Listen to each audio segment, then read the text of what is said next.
So dear students, now that historical time has come when we are going to study about Newton's second law. Very important law in physics. इस पे based बहुत सारे numericals भी होते हैं, तो इसको समझने के लिए थोड़ा सा फर्स्ट लॉ को रिकॉल करने की जरूरत है.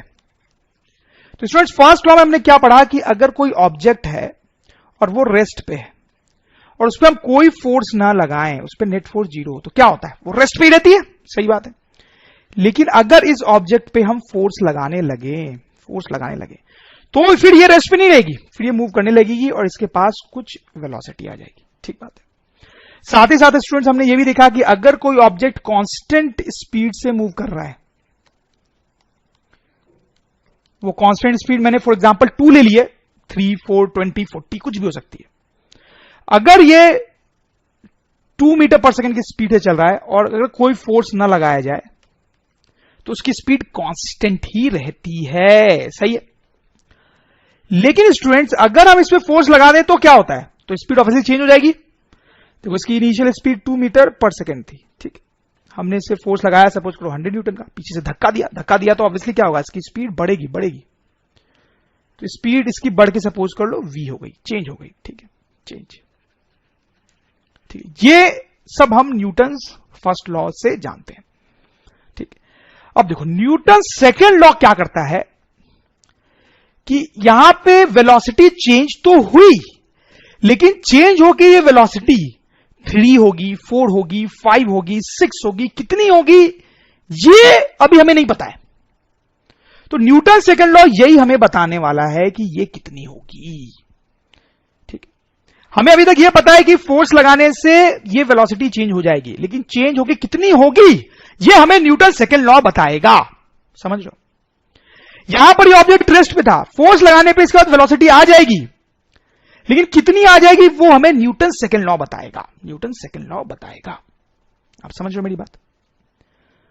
तो न्यूटन सेकेंड लॉ ये बताता है कि फोर्स लगाने पे वेलोसिटी चेंज तो हुई, लेकिन नई वेलोसिटी क्या है? That is what second law is going to tell us. ठीक है.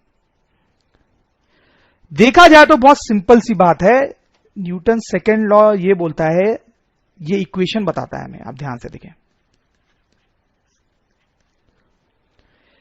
कि किसी ऑब्जेक्ट पे अगर हम फोर्स लगा रहे हैं तो जो नेट फोर्स होगा that will be equal to rate of change of momentum. हमने देखा है कि इसको क्या बोलते हैं? Rate of change of momentum. Rate of change of momentum.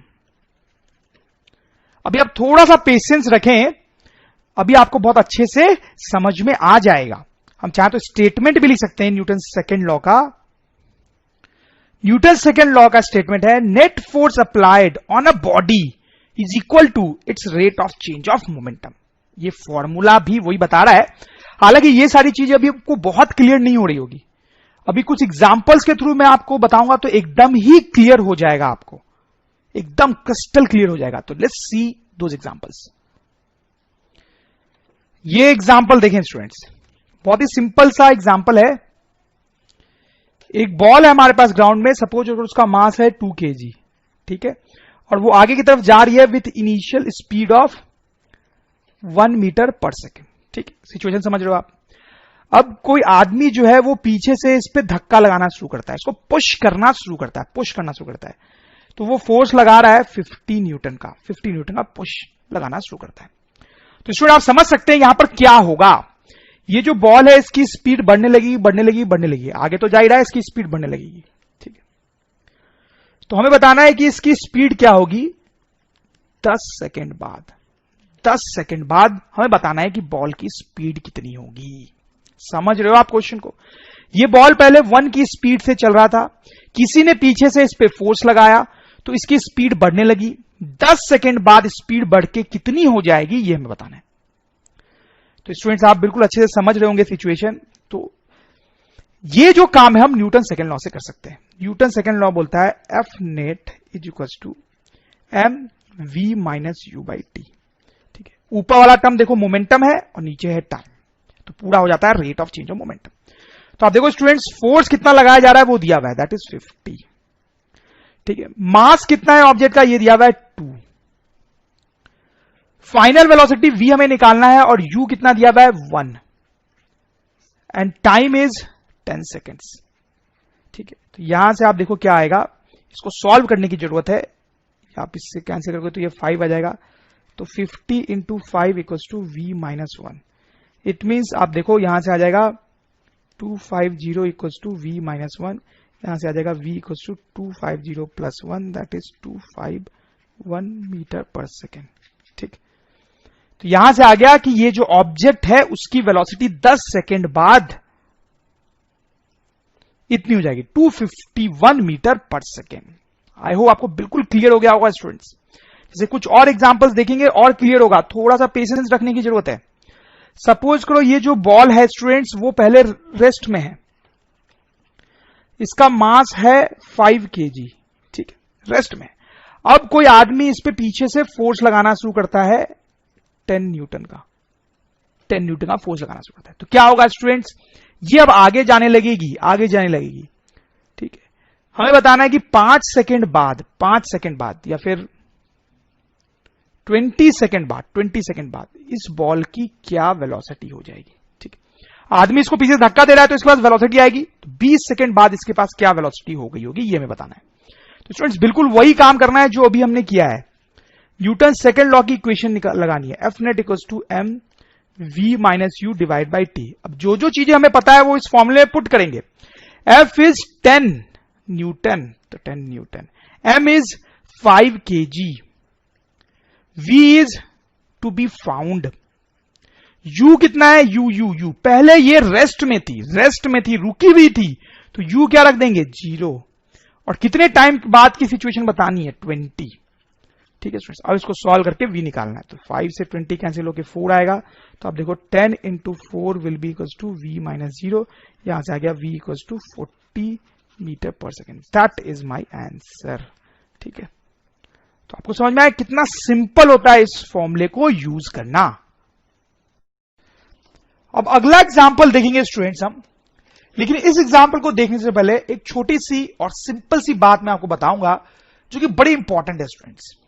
Suppose करो एक ऑब्जेक्ट आगे की तरफ जा रहा है और हम उसको पीछे से आगे की तरफ ही धक्का देते हैं। ठीक है, तो आप मुझे बताएं कि अगर इसकी वेलोसिटी 2 मीटर पर सेकेंड थी फॉर एग्जांपल, तो अब इसकी वेलोसिटी जो है वो आपको क्या लगता है, बढ़ेगी या कम होगी, क्या लगता है आपको?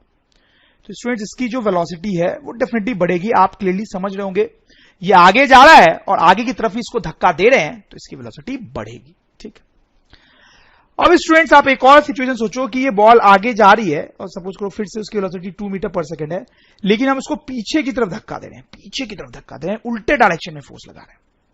अब आपको इसकी वेलोसिटी के बारे में क्या लगता है, ये क्या होगी, बढ़ेगी या कम होगी? स्टूडेंट सोचिए, आप डेफिनेटली सोच पा रहे होंगे, बहुत सिंपल सी बात है कि वेलोसिटी जो है वो कम होगी। ठीक है, देखो बहुत ही सिंपल और छोटी सी बात है स्टूडेंट्स, कॉमन सेंस की बात है, लेकिन बहुत यूजफुल है। अभी हमने कुछ ऐसे एग्जांपल्स देखे जिसमें ये केस था, आपको याद होगा अभी भी हमने देखा है। अब कुछ ऐसे एग्जांपल्स देखेंगे जिसमें ये केस होगा, लेकिन जब ये केस होता है ना तो क्वेश्चन को थोड़ा ध्यान से सॉल्व करना पड़ता है। जैसे आप देखें स्टूडेंट्स, एक एग्जांपल ले ही लेते हैं। सपोज करो एक बॉल है जो आगे की तरफ जा रही है, उसकी इनिशियल वेलोसिटी है 30 मीटर पर सेकेंड। ठीक है स्टूडेंट्स, उसका मास दिया हुआ है 2 kg। ठीक है, इस पे पीछे की तरफ फोर्स लगाया जा रहा है 10 न्यूटन का। ठीक है, तो आप समझ ही रहे हैं कि इसकी जो वेलोसिटी है वो कम होगी। तो अब क्या होगा कि ये आगे तो जाएगा लेकिन इसकी वेलोसिटी कम हो रहेगी, 30 से 29, 28 ऐसे कम हो रहेगी। ठीक, तो कुछ देर बाद से 4 सेकेंड्स के बाद इसकी वेलोसिटी क्या होगी ये हमें पता करना है। ठीक, अब देखो स्टूडेंट्स, ऐसे क्वेश्चन में थोड़ा सा ध्यान देना पड़ता है। इसमें क्या है कि u जो है और f जो है दोनों का जो डायरेक्शन है वो अलग है। ठीक है, तो इसमें हम क्या करेंगे, राइट वाली डायरेक्शन को हम पॉजिटिव ले लेंगे, लेफ्ट वाली डायरेक्शन को हम नेगेटिव ले लेंगे। ठीक, पहले भी कुछ क्वेश्चंस में हमने ऐसा किया है। अब ये जो u है उसको हम लिख सकते हैं +30 मीटर पर सेकेंड। ठीक, ये जो f है, f वो लेफ्ट की साइड में है, लेफ्ट की साइड में आप ध्यान दें, तो f को हम कितना लिखेंगे students, -10 Newton. This is a very important thing, क्योंकि f लेफ्ट की तरफ लग रहा है तो हम उसको -10 न्यूटन लिख रहे हैं। अब हम ये फॉर्मूला यूज करेंगे, F net is equals to m v minus u by two t, that is Newton's second law, Newton second law. ठीक है, अब इस फॉर्मूले में फोर्स की वैल्यू कितने रखे students? -10। This is the important thing in this question. Mass तो 2 kg है ही, v हमें निकालना है, u कितना है 30 है, divide by t that is 4। अब बस यहां कैलकुलेशन करना रह गया है, आप देख सकते हैं। ठीक है, तो इस तरह से मैं कैलकुलेट कर रहा हूं, यू कैन सी। तो v आ जाएगा हमारे पास 30 minus 20 that is 10 metre per second. That is our answer, that is our answer. तो इसका मतलब है स्टूडेंट्स 4 सेकेंड बाद वेलोसिटी कम होके हो गई हुई 10 मीटर पर सेकेंड। ठीक है, आप देखो पहले 30 थी, अब 10 हो गई है, कम हो गई है। कैसे हमने निकाला ये आपको समझ में आई students, this is very important. ऐसा एक और क्वेश्चन करते हैं। ठीक है स्टूडेंट्स, ये एक बॉल है से वो आगे की तरफ जा रही है with velocity, sorry with initial velocity of 20 metre per second, 20 metre per second. ठीक है, उसका मास है से 1 kg। ओके, और इस पे पीछे की तरफ फोर्स लगाया जा रहा है स्टूडेंट्स 5 न्यूटन का। ठीक है, तो वंस अगेन आप देखिए स्टूडेंट्स कि क्या हो रहा है, बॉल आगे जा रही है लेकिन फोर्स पीछे लगाया जा रहा है, तो इसकी वेलोसिटी जो है वो कम होगी। ठीक है, यहां पर क्या होगा कि ये बॉल आगे जाएगी लेकिन इसकी वेलोसिटी कम होगी। 20 है, 19 होगी, 18, 17, 16 से कम होगी, कम होगी, कम होगी। तो आगे जा रहा है लेकिन इसकी वेलोसिटी कम होती जाएगी, कम होती जाएगी। कम होते होते कभी ना कभी इसकी वेलोसिटी 0 हो जाएगी। सही बात है ना स्टूडेंट्स? इसकी वेलोसिटी 20 से 15 होगी, फिर 10 होगी, 5 होगी, 4, 3, 2, 1, फाइनली 0 हो जाएगी और तब ये रुक जाएगा, इसकी वेलोसिटी 0 हो गई। ठीक है, तो कितने टाइम बाद ऐसा होगा, कितने टाइम बाद इसकी वेलोसिटी 0 हो जाएगी, ये हमें निकालना है। तो स्टूडेंट आप समझ ही रहे होंगे क्या हमें काम करना है, क्योंकि u का डायरेक्शन अलग है और f का डायरेक्शन अलग है, तो इस केस में साइन की मदद लेनी पड़ती है। तो राइट वाली जो डायरेक्शन है उसको हम पॉजिटिव ले लेंगे और लेफ्ट की जो डायरेक्शन है उसको हमने नेगेटिव ले लिया। तो u जो है स्टूडेंट उसको हम +20 लिखेंगे मीटर पर सेकेंड, और फोर्स लेफ्ट की तरफ है स्टूडेंट उसको क्या लिखेंगे -5 न्यूटन। ठीक है, अब फॉर्मूला तो हम यही यूज करेंगे, f net is equal to m v minus u divide by t. तो f कितना लिखूं -5, m कितना लिखूं 1 kg, v कितना है 0, 0, 0, 0, फाइनल वेलोसिटी 0, u कितना है 20 initial velocity divide by time. ठीक है, तो अब यहां से आप देखो आ जाएगा -5 इक्वल टू -20 बाई टी। तो स्टूडेंट्स यहां से आ जाएगा t इक्वल टू -20 बाई -5। इसको आप सॉल्व करोगे तो it will be 4 second. So that is our answer. इसका मतलब t इक्वल टू 4 सेकेंड पे ये जो ऑब्जेक्ट है वो रेस्ट पे आ जाएगा। ठीक है, लेट्स डू दिस क्वेश्चन। तो कोई ज्यादा अलग हो ऐसा बिल्कुल भी नहीं है। ये एक ऑब्जेक्ट है जिसकी इनिशियल वेलोसिटी 5 है और उसका मास भी दिया हुआ है। पीछे से 2 फोर्स से हम इसको धक्का दे रहे हैं। F1 फोर्स भी लग रहा है 10 न्यूटन का और F2 फोर्स भी लग रहा है 20 न्यूटन का। तो ऑब्वियसली आप समझ सकते हैं 2 फोर्स को आगे तरफ धक्का दे रहे हैं तो इसकी स्पीड जो है वो बढ़ेगी। 10 सेकेंड बाद इसकी वेलोसिटी क्या हो जाती है ये हमें बताना है स्टूडेंट्स। क्या करेंगे, देखो स्टूडेंट्स हम यहां पे लिखेंगे वही formula f net equal to m v minus u by t. ठीक है, अब देखो इस ऑब्जेक्ट पे जो नेट फोर्स लग रहा है वो हमको लिखना है। तो एक लग रहा है 10 न्यूटन, दूसरा लग रहा है 20 न्यूटन, दोनों एक ही तरफ है, तो नेट फोर्स हो जाएगा 10 प्लस 20 न्यूटन। सही बात है। मास कितना है 4 kg, v जो है वो हमें निकालना है और u कितना है 5 divide by time that is 10। तो यहां से स्टूडेंट्स आप देखो 30 is equal to 4 v minus 5 by 10। तो यहां से देखो आप थोड़ा सा सॉल्व करना बाकी है इसको, बस 2 से ये कैंसिल हो जाएगा, ये 5 तो हमारे पास आ जाएगा 150 equal to by 2 is equal to v minus 5। तो यहां से आएगा 75 equals to v minus 5, which means that v equals to 75 plus 5, that is 80 meter per second. So that is our answer. That is our answer. तो इसका मतलब है 10 second बाद ये जो फाइनल वेलोसिटी है that will be 80 meter per second. That is the answer. तो students ये नेक्स्ट क्वेश्चन करते हैं। देखिए क्या है, इसमें लैंग्वेज दी हुई है जब किसी क्वेश्चन में लैंग्वेज दी होती है तो हमें थोड़ा केयरफुली सॉल्व करना पड़ता है और हमें डायग्राम बनाना चाहिए लैंग्वेज को पढ़ के, उससे क्वेश्चन में गलती नहीं होती है। देखो क्या क्वेश्चन है, a car of mass 200 kg। अच्छा स्टूडेंट, तो एक कार है हमारे पास जिसका मास कितना है 200 kg। Okay, at rest start from rest. अच्छा, ये जो कार है वो अभी रेस्ट पे है और अब ये स्टार्ट होने वाली है। स्टार्ट होने वाली है मतलब इसका जो ड्राइवर है वो इसके इंजन को स्टार्ट करेगा, एक्सीलरेटर दबाएगा, जिसके कारण ये कार जो है वो आगे की तरफ जाएगी। ठीक है, in 20 seconds it reaches to velocity of 5 metre per second. अच्छा, तो ये कार आगे जा रही है और इसकी स्पीड बढ़ती जा रही है स्टूडेंट्स, इसकी स्पीड जो है वो बढ़ती जा रही है। इसकी स्पीड हो गई है 5 मीटर पर सेकेंड। कितने टाइम बाद?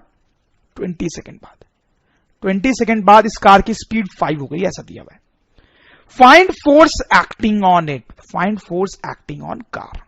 ठीक है, सबसे पहले तो स्टूडेंट्स आप देखें कि जो भी लैंग्वेज दी हुई थी उसका हमने फोटोग्राफ बना लिया है। ठीक, तो इसमें यह सिचुएशन है कि ये कार पहले रेस्ट पे थी, उसकी इनिशियल वेलोसिटी 0 है, उसकी स्पीड धीरे धीरे बढ़ाते हैं हम, 20 सेकेंड में इसकी स्पीड 5 हो जाती है। तो ऑब्वियसली इस पे फोर्स लगा होगा एक, सही बात है ना। तो वो फोर्स कितना लगा है वो हमें निकालना है।